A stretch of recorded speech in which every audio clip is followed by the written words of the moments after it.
Hello. We're reading in the book club, the last book club this week. We're reading this book called, um, let me just pull up the name so I don't butcher it. A Black Asexual Lens on Our Sex Obsessed Culture by Sharonda J. Brown, Refusing Compulsory Sexuality. And so I really want to talk about this specifically as practitioners that work with people around sexuality, sex, and relationships, and like how I think it could be problematic, like our work could be considered problematic if we aren't careful about prescribing or suggesting that everyone should be having sex, and if they have low desire there's something wrong with them, right? If they have no desire, that there's something wrong with them. Clearly I come from the camp of fluidity, right? And as a human being who has experienced periods of no desire myself and periods of like insane desire, I know that it's an ebb and flow, right? I know that it's normal. I know that like there are a lot of different variables that can cause us to feel not sexual. But I wonder if I have done any harm around this in my work, because I've been doing this work for so long. And I just thought it would be nice to have a conversation about it. And a little background, there was a therapist once that I believe worked at my practice, and I got wind that this person had told a client who wasn't orgasming essentially that she needed to figure out how to orgasm, right? That there might be something wrong with her if she wasn't orgasming, that she wasn't in her own body, that she wasn't feeling her own, she wasn't like living in her truth or something like that, right? I'm not saying it I 100% kind of correct. remember this, Mo. I remember Yeah, this. and I really like, I remember hearing that. I was like, oh gosh, I got to be a little bit more careful when I'm working and training and working with my own clients and training up and coming therapists. Like sexuality is fluid, and we as practitioners need to allow that it's that the clients, what they're experiencing is normal. The client is the expert, right? And a client may come in saying, hey, I'm not experiencing desire for the last year, for the last 2 years, for the last 10 years, or ever. And at what point do we bring this up? Are we like being harmful if we're helping them try to find that desire when there's in fact this whole spectrum, when they could potentially just be asexual and that's okay? So that's kind of why I thought this would be a good conversation for us to have. Yeah, I think two things come to mind for me. First is definitely check out physiological things. If there's something, have you seen a doctor? If it's something that even remotely sounds like it could be um, physical, that part. But then I guess how Melissa called it a melly. How Melissa and I are usually sort of like push back. I'm like, well, hold on, wait. Maybe we all live in this world. We all swim in this world around sex or sexuality or polyamory or whatever it may be. And I feel like Melissa and I are always kind of pushing back a little bit. And I think I do that. I think I do that with my clients too. And I think that's one of the things I really appreciate about what the position that I get to sit in, because whether it's physicality, sexuality, whether it's relationship style or whatever, I think I really try to push for whatever feels correct to that person, or that couple or that whatever. And Yeah, so, but here's the thing I want to say, Kelly, is like yes, we can for sure do that. But a yeah, lot of our clients are misinformed, right? And if a client comes in, a lot of our clients believe that they're supposed to be sexual. yeah, Right. And that is misinformation, right? When we look at sexuality as fluid, when we look at the spectrum, and if we don't give our clients that information, like it's totally normal to be not sexual, especially if you've never felt sexual attraction.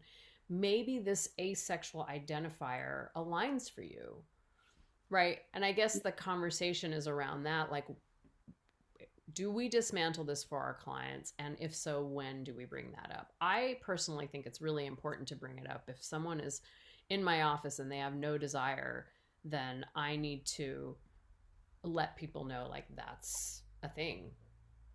That Yeah, might be a normal thing. yeah, I don't disagree with that at all.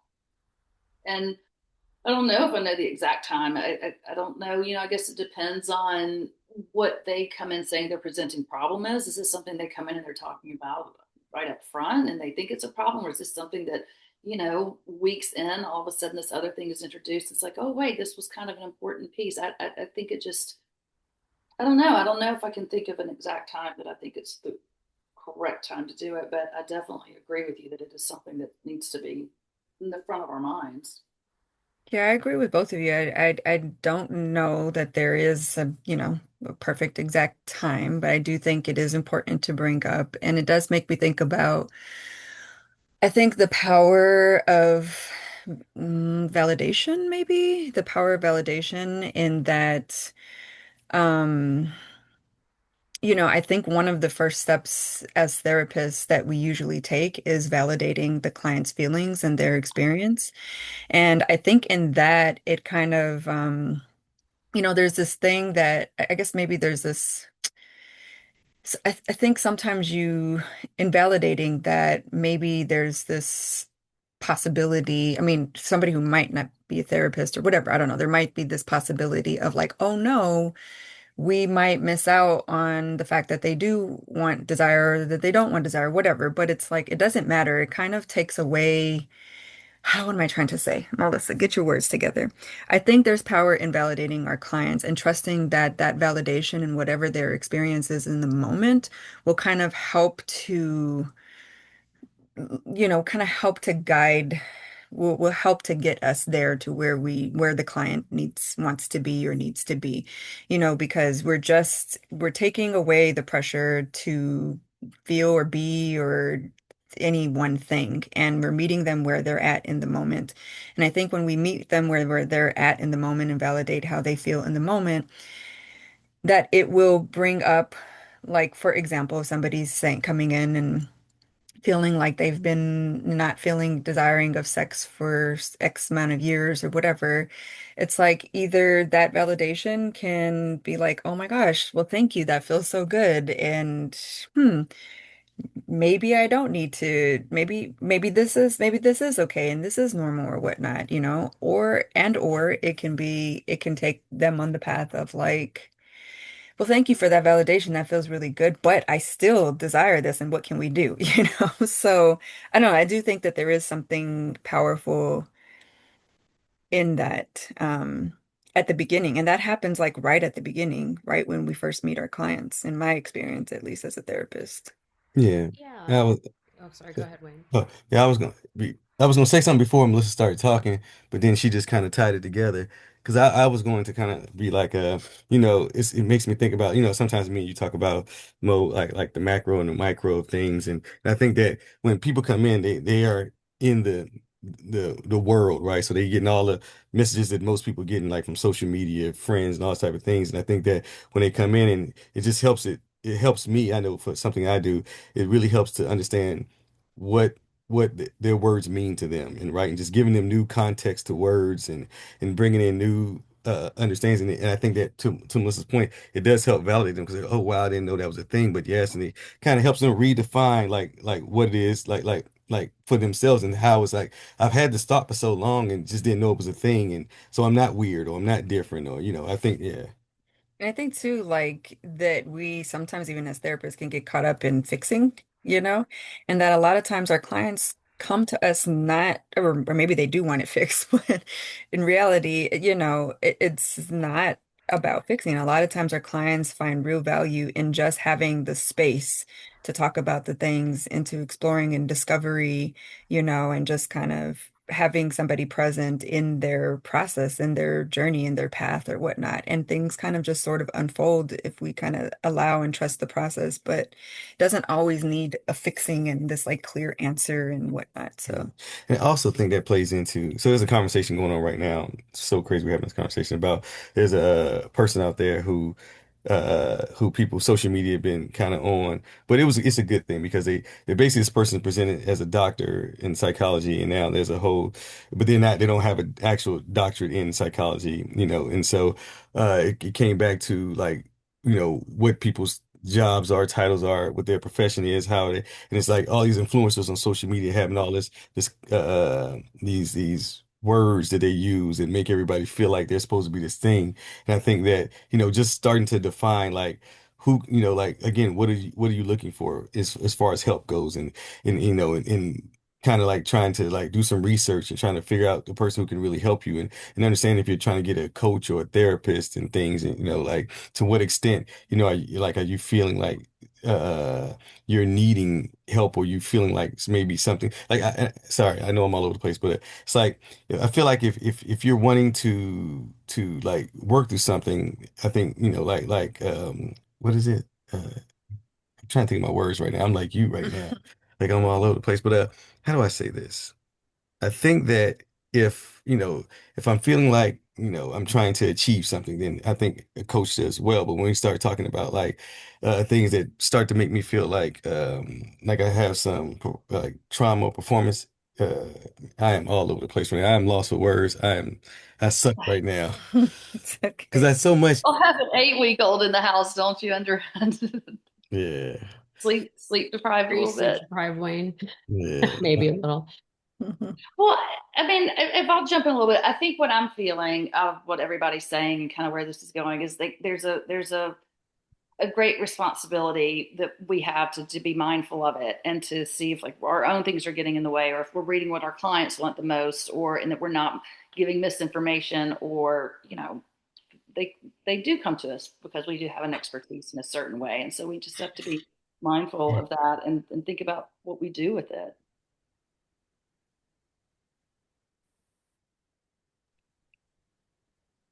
I have a thought around this that um, I think is the issue for me.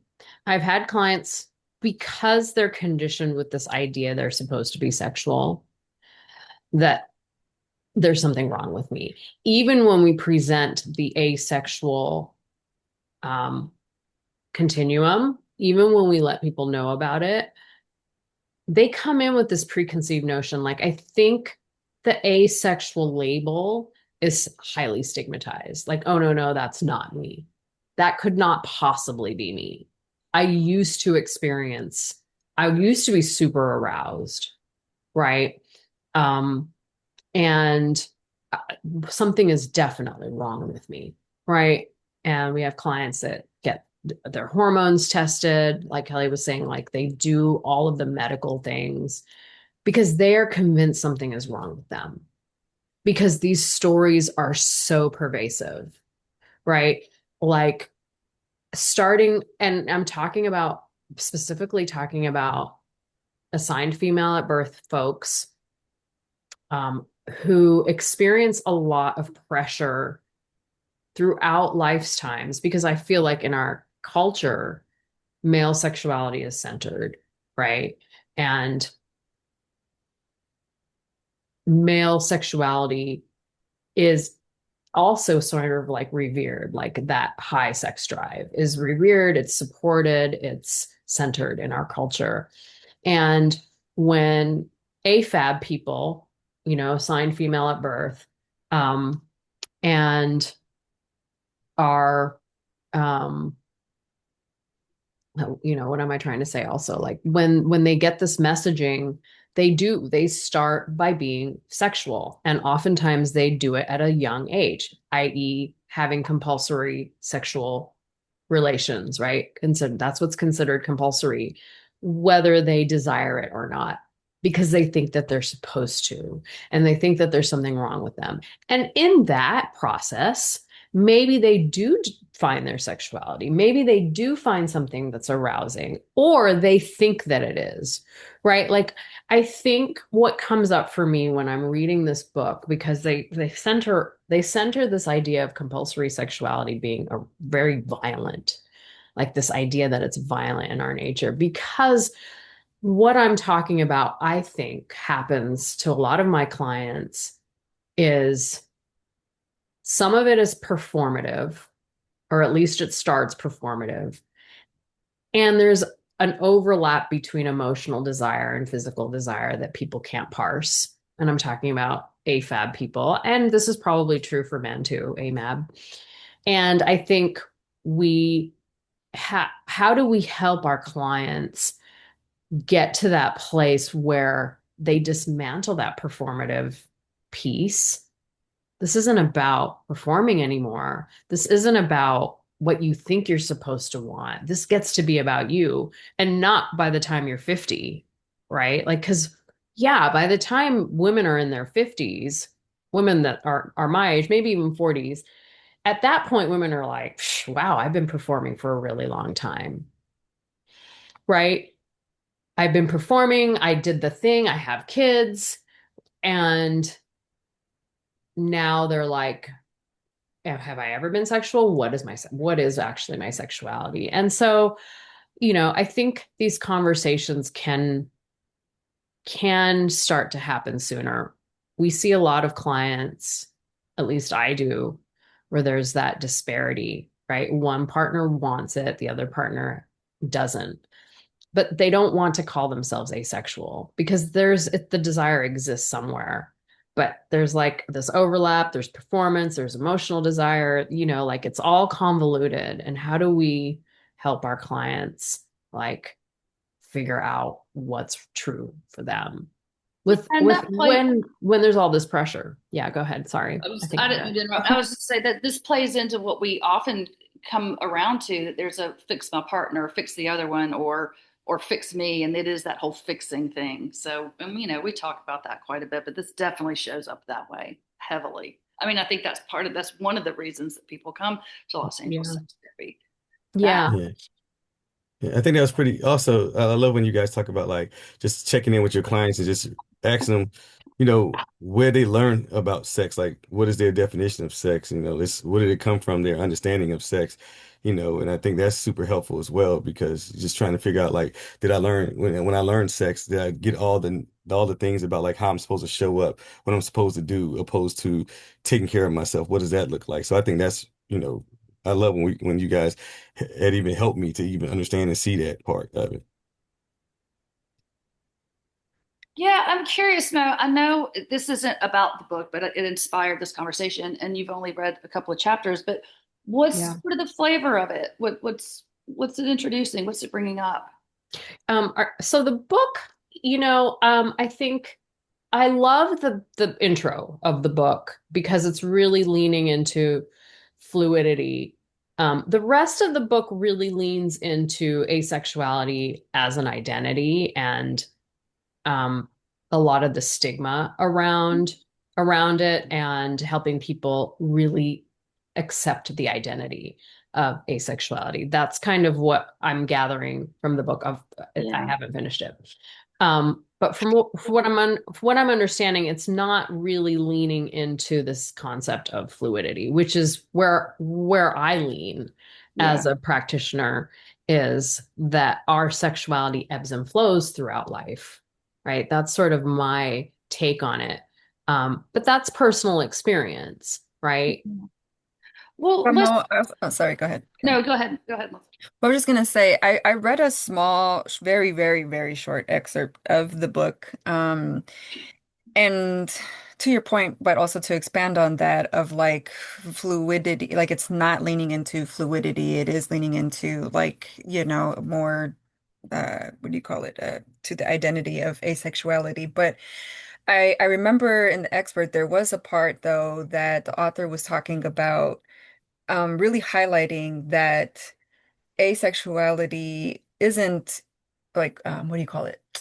Challenging this idea that asexuality isn't about the lack of something. And so while it might not be about leaning into fluidity, it is also really highlighting that asexuality isn't a lack of desire, isn't a lack of pleasure, isn't a lack of sex, isn't a lack of relationship intimacy and all of that stuff, and that it actually, so I don't know, I'm interested to see where you got the not leaning into fluidity, or maybe there's a disconnect on the definition that you and or the author is using, but it did sound like they were saying that, kind of more so highlighting and opening up that asexuality is maybe not fluid in the desire per se, but it is a spectrum. It isn't about lacking. It's about, I guess, like you said, the identity, the choice, Mhm.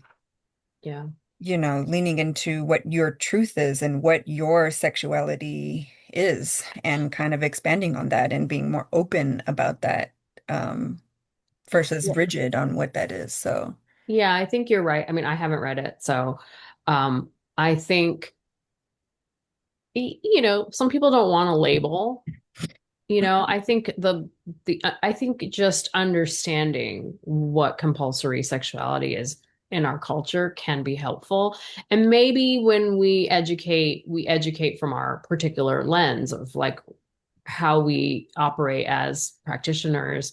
Like I really lean into the idea of fluidity, and like I'll use non-monogamy as an example. Like, Wayne often says like he doesn't like the term consensual non-monogamy. Non-monogamy is non-monogamy, right? You do it, um you want to practice it in an honest way. Wayne, you have this look on your face like, did I say that? No, I said ethical non-monogamy.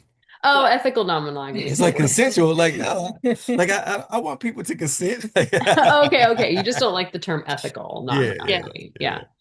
yeah. Um, I think it's in the same vein. It's like why some people just the asexual label, even though it's on a spectrum, may not align for them. So I may introduce the concept of fluidity in my practice with my clients to normalize their current state, and also to suggest that like your sexuality might come back, your desire might come back, right? um and it may not, and it may never be what society tells you it's supposed to be, right? Mhm. Yeah, what if we talked about this through like the lens of actually if we had a client or if we had a couple that was struggling with this, like where do you think, like, I don't know, let's just sort of like walk through what that may look like.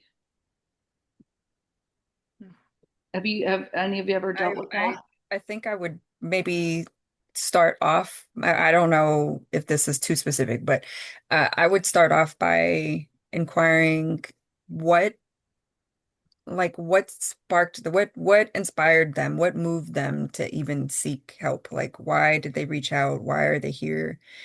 Not Yeah, just not so much like what goals do they want to achieve or what do they but just like what moved you? Why now? Why today? Like, why, to get an idea of just, again, something that you brought up, Mo, was something that you were talking about their truth. And I think that's really valuable in our work with our clients around this, whether it's a couple or individual or whatnot, especially couples, actually, because I think in couples work, I mean, I always like to think that I'm supporting my clients and each of them in kind of connecting to and speaking each of their truths, whether they know them or not, whether that's something we have to like work up to or they're kind of coming in with that. And so, I don't know. I think that question could be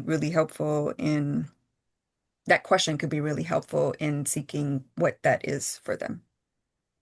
Yeah, I always like that idea of like, even if it's just about, whatever they're coming in for, like, why now? How did you know? Because it would be interesting, to even bring in what Wayne was saying, like, how did you even learn about this? Like, is this something that someone has been struggling with forever and they're just now kind of being honest with themselves that they've been faking things their whole life, or if have things really changed? Just that whole historical piece of it. Hmm. But I don't know that I've ever actually had that scenario. Which center? I don't have a lot of experience of anyone identifying as asexual. I mean, I definitely have had people who are going through like a long period of low desire, but I don't know. I don't have a lot of experience in that area. Of somebody coming in and already identifying as asexual. Yeah. Or even once we've sort of explored it, ending up there. hmm And so what was the question? Sorry, I'm a little lost. Oh no, I mean, I'm just, does anyone have experience with that? Because, I think the question that Mo posed at first was like, have we done damage? Are we going to continue to do damage? How do we proceed where we're being mindful of it? Um, and so I guess for my mind, my mind always goes clinical, right? I'm like, okay, Mhm. what relationally, what's this going to look like in the room? What's it going to look like in their relationship to themselves and their relationship to sex and their, just in their world view? Like, what is this? How's this showing up in their life? And what do we do about it? How do we walk through that process with them in a way Yeah. that's not harmful?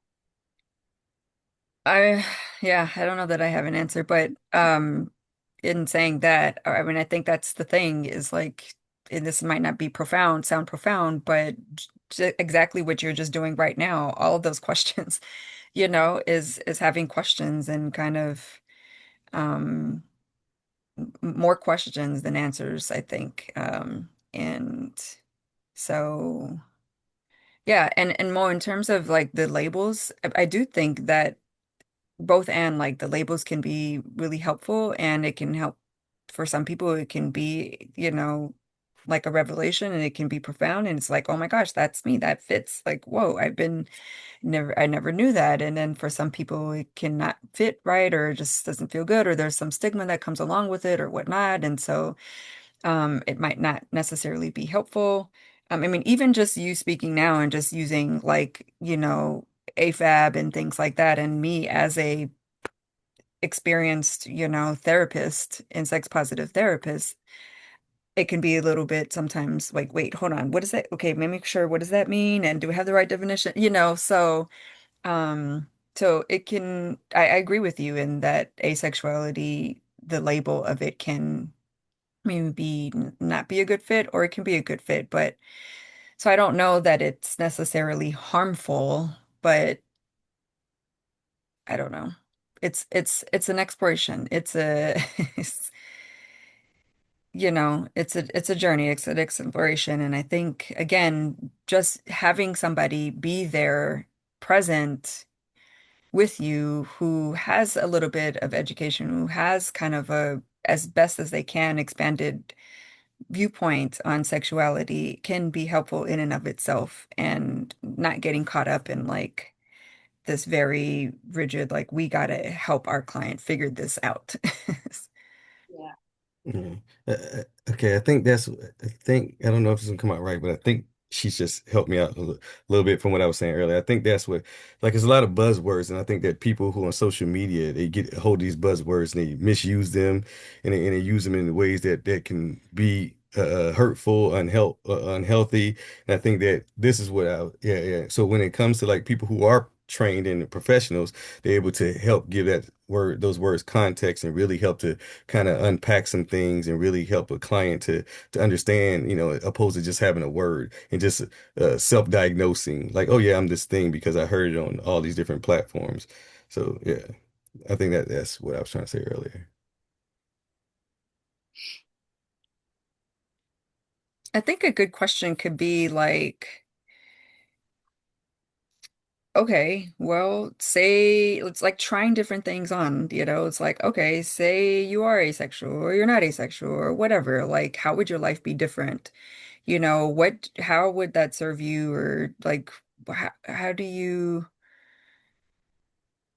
yeah, what then would your life be like if say this were true or whatnot? Because maybe it's not even specifically, about that. Maybe we get stuck on the, identifying the sexual identity, but it's like, what about how that supports your life or impacts your life or changes your life or how will your life be different? Because I feel like that's really Yeah. where the juice is, you know? It's like you've come in because somehow maybe you feel like you're not your, I don't know, quote unquote best self or your whatever. And so it's like, try any one of these on.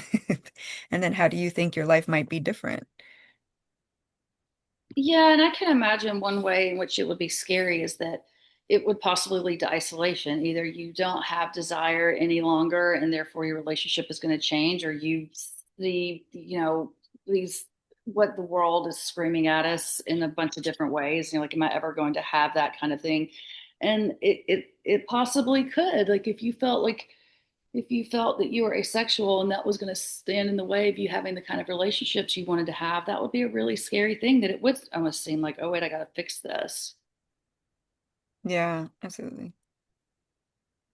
It makes me think about too how like, you know, grief work is a huge part, I think, of a lot of the therapy that we do, you know. And that can be grieving, you know, an identity, grieving ideas, grieving beliefs, grieving, you know, which from changes in our life and whatnot. And so, as much as there is like this discovery work or even this like finding answers work or whatnot, there's also, you know, acceptance work and grief work. And that's probably a huge part of like a bigger part of the work a lot of times too.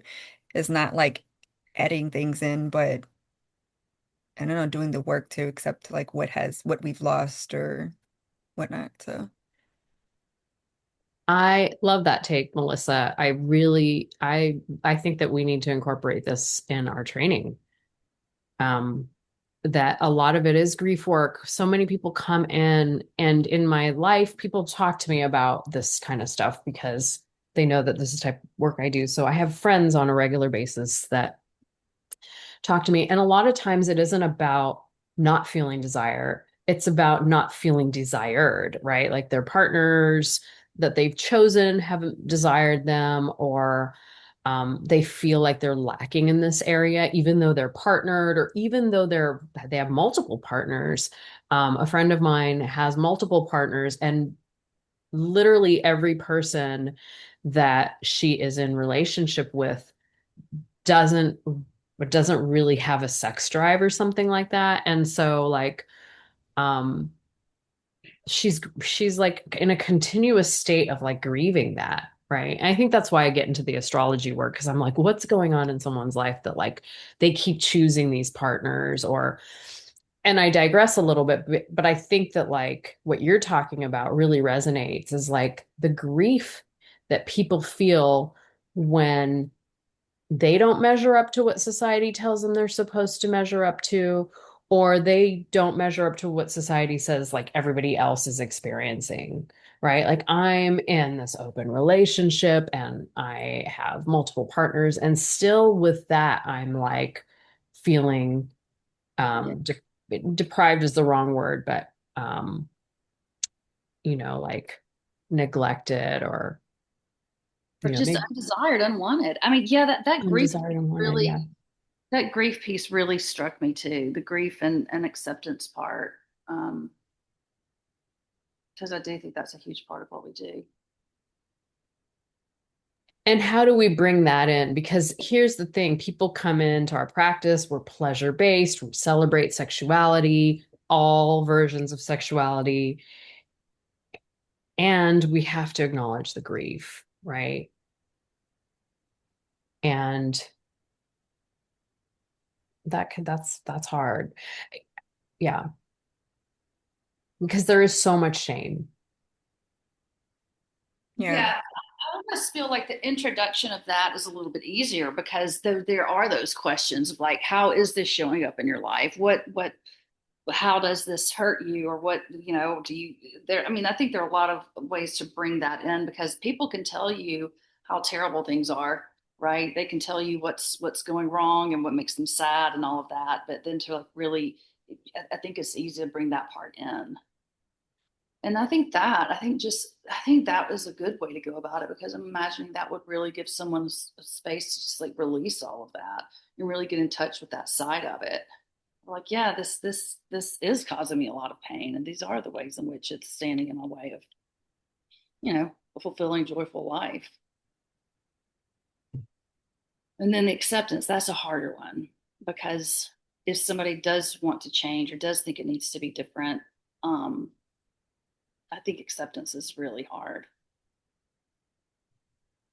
Especially if they're in the relationship, right? Like, I think the acceptance of asexuality might be easier if you're in a situation where there's no expectation of you, but let's say you're in a relationship and you want that relationship and you um, have committed yourself to this relationship, and in that you've found that there's no desire, like, no, there has to be, I've got to be able to fix this, right? I have to, because if I don't, what does that mean?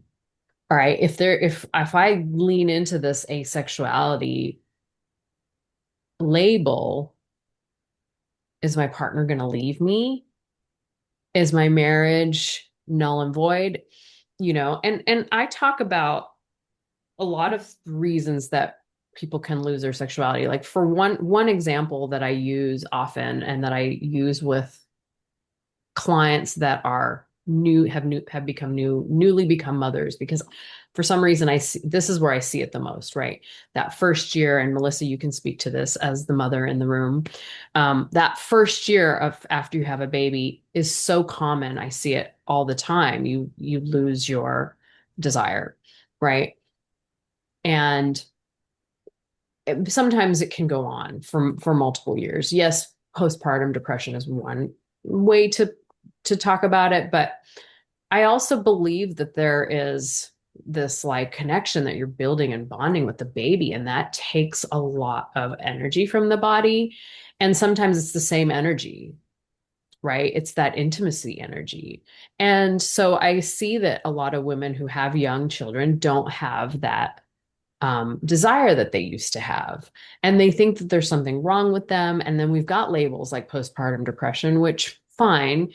But also, like, you're nursing a child, you are bonding with a little human being that you grew in your belly, right? Like, and your partner that did that may is not having that same experience with you, so they're over here feeling maybe a little bit neglected, maybe they need a little bit more connection, and you're giving it to the baby. Like, I think, like, I think that that is something that is not talked about enough in our work. Is that it's almost the same energy that you give to your children, that maternal instinct that can sometimes replace desire and can take time for that to reintegrate. And when it comes back, I think that it probably comes back in a very different way. I don't know if you all want to jump in on that. Here's what Cli- Melissa, that makes Personal or clients. It just made me think of like it's kind of like looking at it from a lens of like how we view monogamy. And so if we're it's bonding with that one person, that child, and it takes the place of the other relationship. So it's like that almost like I can't do both. Like it's one or the other, kind of like what came to me when I was thinking about that. And then also I thought about, just the grieving period. It goes back to what Melissa always talks about, is that fear of that change and that shift. What am I like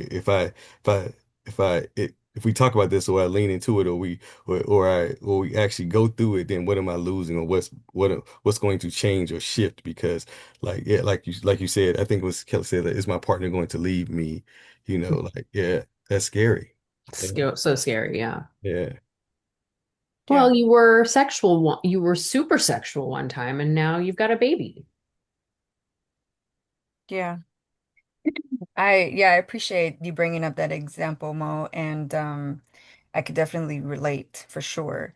And actually, just listening to you made me think, actually gave me a new perspective on my experience, a new, I think, language on my experience that I haven't landed on. So thank you. And that was that, at least for me, I'll say this, I think it's not that I lost the desire for sex. I think it was just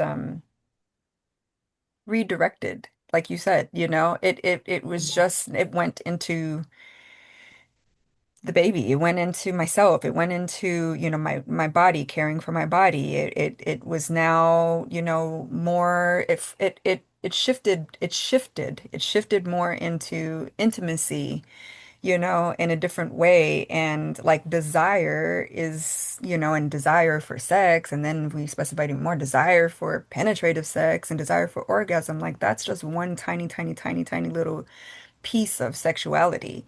And so if we can like remind our clients of like our sexuality versus, our desire for sex, which is valid, our desire for sex is valid. But hopefully like we can just be kinder to ourselves and see more possibilities or have more acceptance and, all that stuff. And yeah, when we can kind of look at it like that in a different way. And also, this might be a side tangent. This might take us into like another possible, I don't know, topic for later. But you were asking, like you were saying, doing more of the grief work and training and in our work. And I do think, Mo, you're getting more, you've gotten in more into astrology, I guess, over the years. And, I've been kind of exploring, I don't know, other paths outside of traditional talk therapy of what, I'm interested in and whatnot. And I don't really have a word for it, and I'm sure there is a word for it, but I do think there's some value in like, let's just, I don't like using this word, but let's just say spiritual work, but I really think it's like heart-centered work or intuitive work or things like that, Yeah. isn't clinical based or isn't medically based, but Yeah. there's such a need for. And I think a lot of, in my perspective, these practitioners or these, mentors or guides or whatever, coaches, I think I just like to think of it that they're, experienced in life. They're like experienced in the themes of life or whatnot. And of course, we bring those themes clinically into our work. But they take a more intuitive, a more holistic, a more like experiential approach to things versus like talk therapy or, intellectualizing or whatnot. And so, why did I bring this up? Um, And I like to also use like the term ancestral, right? Like I think mhm, that like a lot of what happened in colonialization is there was a lot of like really focusing on medicalizing these types of things, whereas like I mhm, think a lot of intuitive work is we've been colonized to not believe in astrology. We've been right, colonized to not trust um you use the word spirituality, but like to trust our intuition, right? Like exactly. to only trust science and like and that's, we've got our licenses and we're all sort of like, and I love that you do this, Melissa, like you were like, screw this, you know, and I have a group practice that with a lot of people that have their licenses. So I'm not in that same like fluid place as you, but I feel that too. Like I've felt strongly around that. And that's why I have coaches at the practice because I don't believe that we need to um, I don't believe in academia anymore, and I don't want to get because a lot of it has been whitewashed, so tremendously whitewashed, and has been so harmful to people that yes, I do astrology, and I say it loudly and proudly now because it's the things that they don't want us doing, right? It's the thing that they've told us not to do. Mhm. So, so yeah, yay to you and me. Yay. I know. Mo tried to talk me out. She's when I was going back to grad school. She's like, "Are you sure you want to do this? I mean, you could do it another way, and you're already so good in this way and that way." And I was like, "No, Mo, I need to." And now I'm like, "God, dog it." The I'm still paying off student loans. And I disagree Mm. so much with some of the licensing board for the exact reasons that Mo's telling me now. I just didn't get it Yeah. then. But Kelly, But sometimes, you don't take insurance. Like you've also sidestepped a lot of the I, system, right? Like the insurance stuff that both Melissa and I have gotten sucked into. Um, while it keeps us accessible to people that couldn't afford us otherwise, it does keep us like one foot stuck in the medical, with diagnosing and things like that. And Kelly, you haven't done any of that. So I think that, I think all of us have we have this like desire to do this work outside of the structure Mhm. that Well, I they've. think we talked about it here. All of us do things that are pretty non-traditional. I Yeah. mean, I still keep it within the legal and ethical, but I push right up to the edge of what they consider it because I'm just like, I don't know that Yeah. that's helpful that way. That's not Yeah. helpful to this client. I don't want to do it that way. So I Exactly. think that's Yeah. what you're kind of talking about, the Yeah. heart-centered stuff, Melissa. Exactly. And Yeah. working for last, I think, is a great place, is the best place to come. And, yeah, because and having a mentor like Mo and Kelly and, others is like we have the freedom here to like feel, explore, discover those edges, like you said, Kelly. And also, sometimes it was two thoughts. One, sometimes some of us are meant to work in the system that we don't feel is working because we're like the safer spaces, within the system. Sometimes we kind of have to work within to kind of change it and to fix it to, to do different, to show different, because we're still kind of all living in it. And I think you do that amazingly, Kelly. And then also, I went into grad school to become a therapist, knowing that I was not going to be a therapist at some point. So, Kelly, yeah. Sometimes it was just a stepping stone for me. I knew that's just what I needed for myself, to trust, believe myself, to accomplish it for myself or whatnot, to see myself, to connect with you all amazing people. And so, yeah. It was a stepping stone for all of us. Yeah. I'm in the same boat as you. I don't publicly like announce this very often, but I don't consider myself a therapist, anymore. I really consider myself someone that provides resources for people that want to do this work.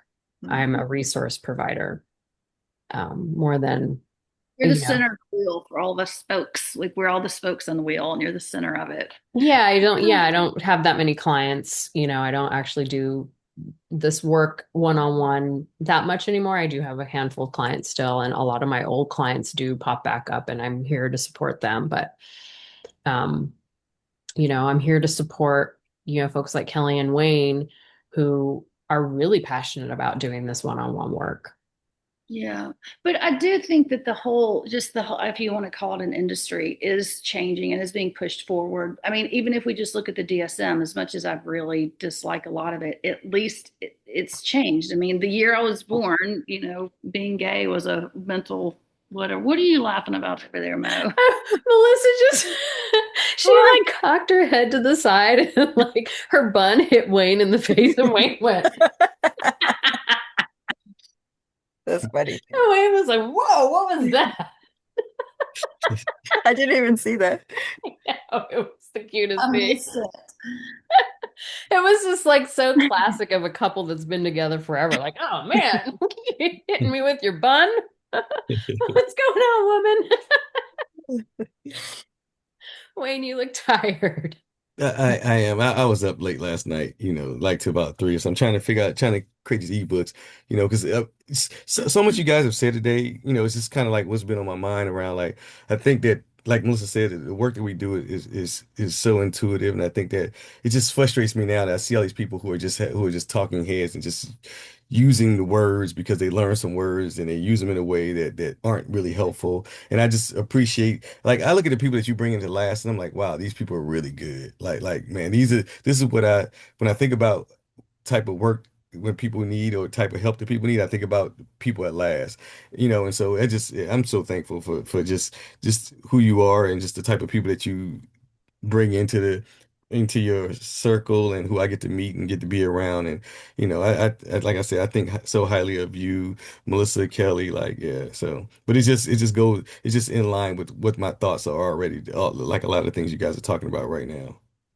You really, I think you've brought it up 3 times. This is really kind of getting under your skin, huh? People that are sort of just influencers that are throwing out diagnoses and throwing out. And look, I think in a way Yeah. it's really nice when people hear someone else who has tics and hears about their experiences with them and things like that. So in a way, I think it is destigmatizing some things. I think it's normalizing some things. And I think some people are super irresponsible with it. And so I see both sides of it, but that's really under your skin right now, isn't it, Wayne? Yeah, because I just think that, for me, it's like I have people around me who listen to some of these people, and I know what type of person they are. I'm like, oh my God, like really, dude, that's who you choosing to listen to, like, and so, Mhm. but then I see how it affects because it's right, like we're all connected. So if they're going into the world with this idea of how it's supposed to be, when I think that when I see this off, they're affecting the people around them, right? So it's like a kind of like a domino effect. And so I always try to encourage people. I send people to Last. I send people to podcasts.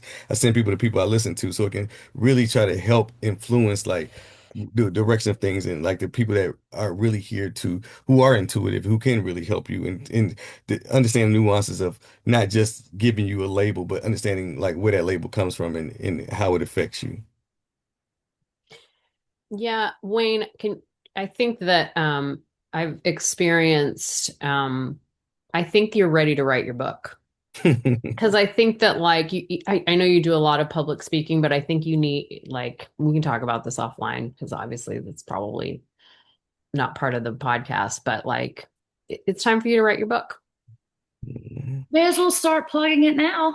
This is the Yeah. first plug for Oh me. yeah, Yeah. this is This is the first Wayne. plug for Wayne. Everybody look out for Wayne's book because it's coming and Yep. I'm gonna I'm help him get dead. it out there because I would love Yeah. that. yeah, I think that you have a lot of really great stuff that you need to share, Yeah. and you're ready to.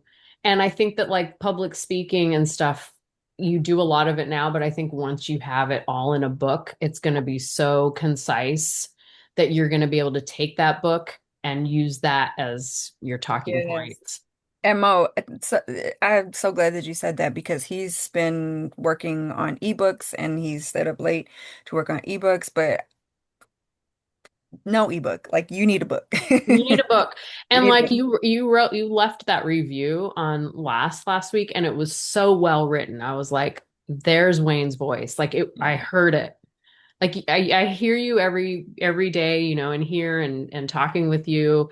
But like it was so concise in your writing that I was like, oh, okay, Wayne's voice needs to be like on paper. Yeah. And what So better help to have? Yeah, I agree. everybody look for Wayne's book. Okay. 2027. Oh, writing the forward. Mo writing the forward. Kelly writing the afterward. Yeah, right at the after. And Melissa's picture in the back with the Just a baby. special thanks is good for Yeah. me. Or Special. yeah, just a special thanks. Yeah. Cool. Oh, look at Oh that. God, I gotta go. Productive. Yep. All right, y'all. This was Don't mean it. beautiful. Love Yeah. you. See you later. Bye. Bye. Oh, do you have a session now too? Who, Me? me? Oh, you can No, stop I now. don't. I don't have one.